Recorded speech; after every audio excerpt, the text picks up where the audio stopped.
Alright, so I'm shooting this video in Stanley Park, and this is a very big park.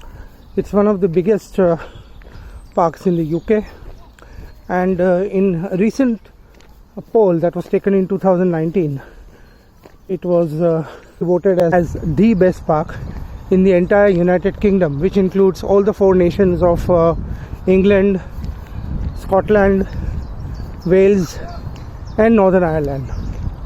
It's a beautiful park. As you can see, it has a natural water body which has been then developed into kind of a proper birding area. It has several hundreds of trees. You can see some lovely magpies on these trees, and then there's a lot of ground vegetation and shrubs. This park is the pride of Blackpool. There is no gainsaying that. During this period of lockdown, we do have a few stragglers who are out here to walk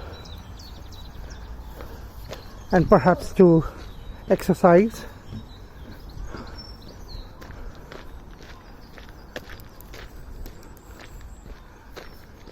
But the main beauty of this park is to just absorb nature, as it were, and really is phenomenal, to say the least. There are no highfalutin human-made structures out here. There's just the appearance of wild nature, untrammeled and beautiful.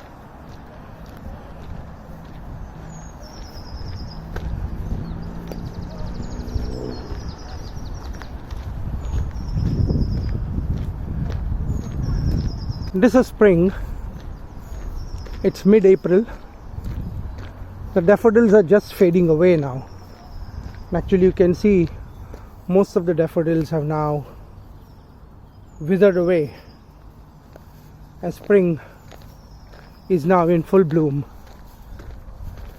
But a month ago, this park was full of daffodils that were blooming everywhere. This particular spot, which I am now going towards, is a tree that kind of attracts people who want to remember their near and dear ones who have passed on, and it's affectionately called the tree of remembrance. But I tell you, there are a few more such trees all over the park, where people come and put flowers, hang charms and small boards and tablets that basically name the person who has passed on, and they attach to them some beautiful thoughts as well. There are a lot of walking trails. This park is too big to take in a single video. I have not even gone, say, 200 meters, and as you can see, now the water body is to my left. As I am walking along it, you can see a lot of mallard ducks, a small little moorhen, and in the distance there are some coots as well. The main water birds of this park are these, as well as other varieties of ducks, geese and swans. They're all here of their own accord. None of them have been sort of brought in here. They just happen to come here, like the place, land here, and many of them will then stay here and reproduce and give rise to babies. But apart from this water body and the water birds, this park is also famous for a lot of small garden birds, including the great tit, the blue tit, the long-tailed tit, the coal tit, the robin, which is kind of UK's signature bird, the magpies, which I have already referred to earlier, and several others which hide among the vegetation. There are, of course, hundreds of thousands of pigeons, jungle crows, and pleasantly a group of parrots that nest in this particular dead tree. And you can, if you see closely, see some holes in the bark of the tree where these parrots normally roost. I can't see them there now though. At eye level, you will see a lot of people have left behind small kinds of receptacles for birds to have.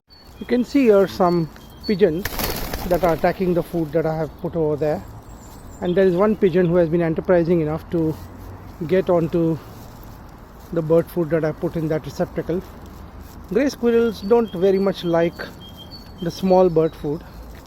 They rather have the bigger one, like fruit or bread or other stuff, peanuts particularly, which they love. I'm waiting for some great tits which are here. You can see one that has come here very coolly, and I think it might be about to find its way to the bird feed. There you go. And now it's just evaluating whether it is safe to approach this receptacle, and it seems that it is. And there you go, it has pecked at the food and gone away, and I'm sure it's going to return again and again